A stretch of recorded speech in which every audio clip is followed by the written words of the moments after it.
So there's a problem with music in general. It plagues all of music and is almost indiscriminate of genre.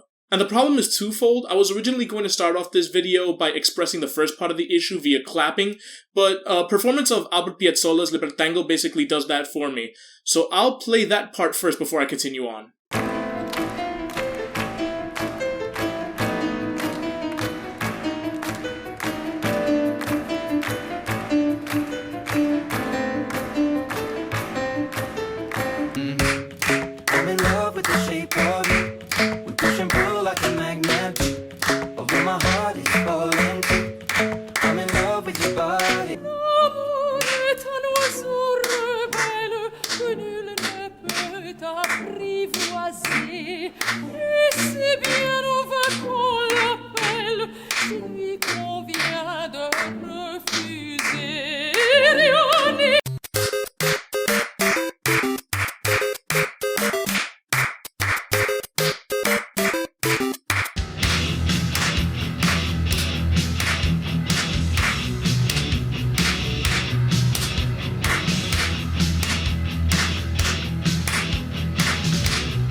There is another part to this problem, and it's this.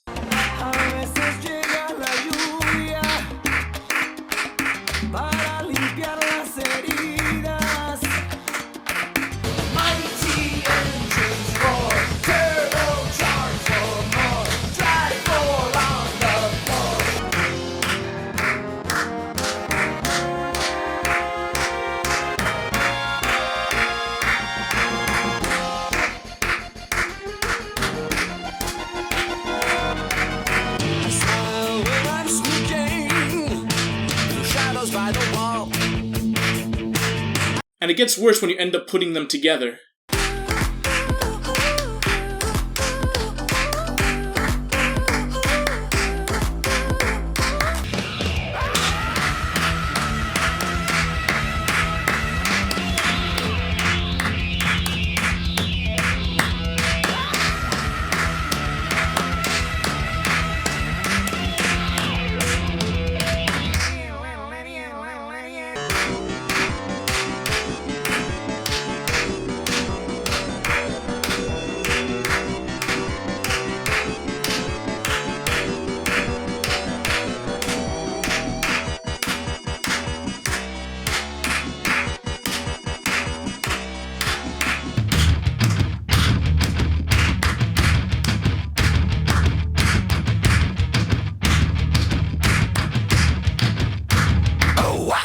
What exactly am I getting at? Well, these two rhythms are much too ubiquitous. These rhythms are all too common, making it harder to distinguish between songs.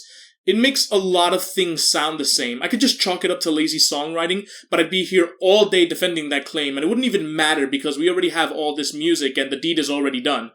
Talking about the reasoning for it isn't going to fix the problem. Sideways and 12-Tone, among other creators in the music theory sphere of YouTube, have already discussed these rhythms. 12-Tone states that these rhythms are among the most famous in the world and recognizes these rhythms as variations on another rhythm. The former is the Tresillo, the latter is a variation on Clave. While claves are traditionally associated most strongly with Afro-Cuban music, the rhythm can be found across all sorts of different styles, even outside of Latin America. Another thing we can do here is drop the 2-note bar entirely and just loop the 3-part like this. I don't dispute the reasons for their popularity, but the problem with viewing these rhythms as unique is, well, they're not. Defining these rhythms as variations on clave asserts that these rhythms have Latinic origins. Even if they did, and I suspect that they don't, their presence is so ubiquitous that any indication of their Latinic origin is ultimately lost. I would be hard-pressed to find any connections between Creator and Mark Anthony outside of a long chain that leads back to black originating music forms that have almost nothing to do with each other. Of course, I recognize what we call Clave as distinctive, but not in relation to these other two rhythms. We're going to call these two rhythms double-dotted rhythms because that's how they appear on paper, since they consist of at least two dotted quarter notes or eighth notes, depending on how they're written. In the case of the former, what is called Tresillo is suggested to have originated from repeating the first bar of the 3-2 Clave. It's also suggested to have originated from the habanera. However, I suspect the opposite to be true. By the way, Tresillo is a bit of a misnomer because Tresillo means little triplet, and this distinctively is not a triplet by any stretch. The second is also suggested to have originated from the 3-2 Clave by means of extending the rhythm from the first bar. But the reason I don't defend this summation is because the rhythms are much too easy. These are baby's first rhythms after learning how to count. It became popular to write a rhythm that contradicts the beat because it initially sounds great to offset it and disrupt the basic count, thereby making it sound tricky. But it's so common that it ceases to be any sort of impressive. Does music have to be impressive? No, but these rhythms present themselves as much. These rhythms exist largely to challenge the listener by disrupting the pulse they've got going on in their head when they're listening to it, but they've existed for so long it's no longer challenging. Music has evolved to a point that we don't have to rely on double-dotted rhythms to challenge the listener.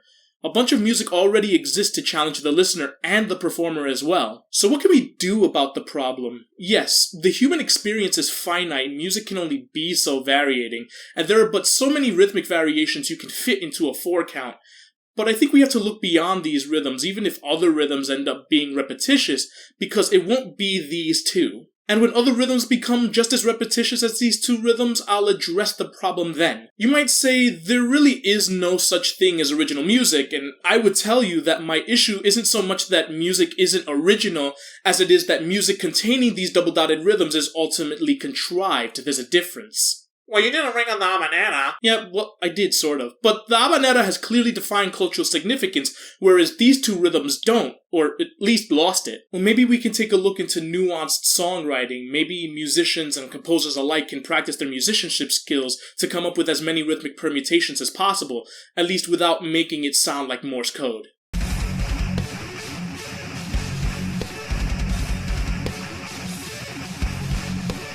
Maybe I could stop listening to music with these rhythms, and that wouldn't be a problem for me, but that would show a lack of care for the medium, its future, and the human race. Why don't you write your own music? I do, but that wouldn't solve the problem. That would just placate me, which doesn't help anyone.